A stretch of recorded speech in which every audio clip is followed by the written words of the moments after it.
আপনার মা তো বাঞ্জা, 4 বছর হয়ে গেছে, বিয়া হয়ে গেল, একবার একটা সন্তানের মুখ দেখাইতে পারলো না। আমার কি ইচ্ছা করে না নাতি নাতির মুখ দেখার লাগে আপনার মেরে নিয়ে যান, আমি আমার ছেলের দ্বিতীয় বিয়া দিয়া নাতি নাতির মুখ দেখ। আমি আপনার এই বাঞ্জা মেরছি আর দেখতে চাই না, দয়া করে নিয়ে যান এখান থেকে।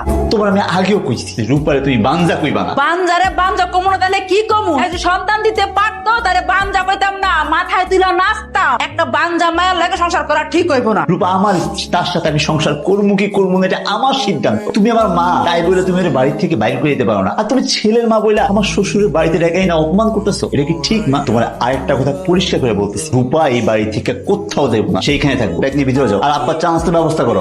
তোরা সে কখন থেকে ডাকতেছি ডাইনিং এ মিষ্টি খাওয়ার লেগা। মিষ্টি খাবি যাস না কেন? কিসের মিষ্টি? আমরা সুখবরের মিষ্টি। পাশের বাড়ি সালামের বউয়ের বাচ্চা হয়েছে, 1.5 বছর যাইতে না যাইতে সালামের বউ বাচ্চার মা হয়ে গেছে। সালাম রে বাবা হওয়ার সুখ দিছে। আমার তো মনে হয় তুমি সারা জীবন ওর সুজন রে বাপ হওয়ার সুখ দিতে পারবা না।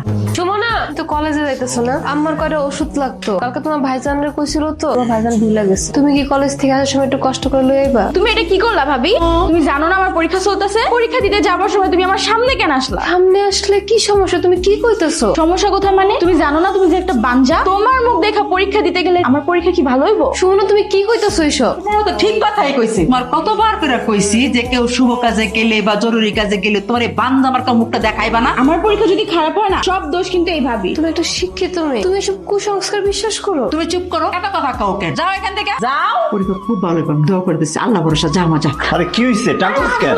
বসো এখানে, বসো। দেখতো বাবা, মা, আমার কিন্তু এই লাল শাড়ি পরা মেয়েটার অনেক পছন্দ হয়েছে। তুই চুপ করতো বাবা, তুই ভালো করে দেখ, যেটা পছন্দ করবি ওইটাই। তোমার কথা রাগামানো তো কিছুই বুঝতেছি না, ঘটনা কি কত? তুমি বুঝতেছো না? তোমার জন্য মেয়ে দেখা হইতাছে, যাকে তোমার পছন্দ হইব তার সাথেই তোমার বিয়া। বাড়িতে নতুন বউ আসবো।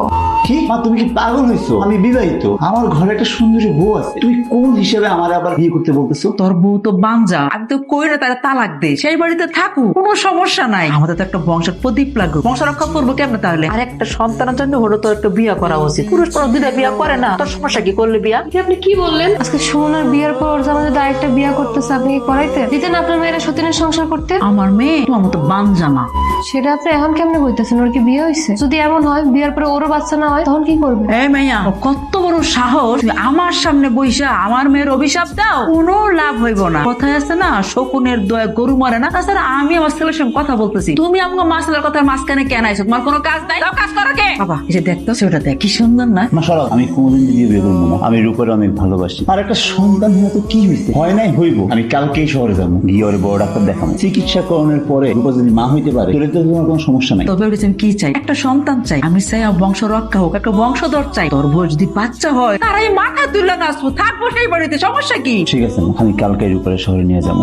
ডাক্তার বলছে তোর বউয়ের বাচ্চা হইব না। আরে এই কথা তো আমি আগেই বলতেছি, তোর বউয়ের কোনদিন বাচ্চা কাচ্চা হইব না। ঢাকা শহরে না ডাক্তার দেখায় চিকিৎসা মিকিৎসা কইরা টাকাগুলো নষ্ট করলি। আমি কালকে ঘটকের খবর দিব, ঘটক যে ছবিগুলো দিয়ে গেছে, এখান থেকে একটা পছন্দ করে দিবি। 1 সপ্তাহের মধ্যে আমি আরেকটা বিয়া করায় নতুন বউ বাড়িতে নিয়ে আসবো। করান, আপনার পোলার একটা না আরো 10টা বিয়ে করান, তাও কোনো লাভ হইব না। কারণ সমস্যা আমার না, সমস্যা আপনার পোলা। এতদিন আমারে বাঞ্জা বাঞ্জা করে খোঁড়া দিছিলেন না আপনি? আসল বাঞ্জা কেটা জানেন? আপনার পোলা। আপনার পোলা কোনদিন বাপ হইতে পারবো না। এমন করে কথা বলেছো কি লেগা? কেন খুব খারাপ লাগতেছে? গত 1.5টা বছর ধইরা তোমার মা তোমার বোন আমার যে এত খোঁড়া দিল, তখন কি হইছিল? আমি মানতাছি আমার মা আমার বোন তোমার অনেক কথা শুনাইছে, কিন্তু আমি তো কোনোদিন তোমার কোনো কথা শুনাইনি। উল্টা তারা কিছু কইলে আমি তার প্রতিবাদ করছিলাম। তুমি কথা শোনাও নাই, হয়তো তুমি আগে থেকেই জানতা সমস্যাটা তোমার। আজকে যদি ডাক্তার চেক আপ করতে না যাইতাম, আমি তো কখনো জানতেই পারতাম না যে তুমি কখনো বাবা হইতে পারবা না। কি রে বৌমা, সব কি বলতেছে? আমি কিছুই বুঝতেছি না। আমি ঠিকই কইতাছি, আপনার পোলা কখনো বাপ হইতে পারবো না। আপনার পোলা বাঞ্জা বাঞ্জা বাঞ্জা। বৌমা আসতে বলো, আসতে। কে লিগা আসতে কমো? কে লিগা? পাড়া প্রতিবেশী শুনবো এর লিগা? এতদিন যে আমারে বাঞ্জা বাঞ্জা করে পুরো গেলাম আপনি ছড়ায় ফেলাইছেন, তখন খারাপ লাগে নাই? আমি সবাই সত্যিটা জানো, আসলে আমি না, আপনার পোলা বাঞ্জা।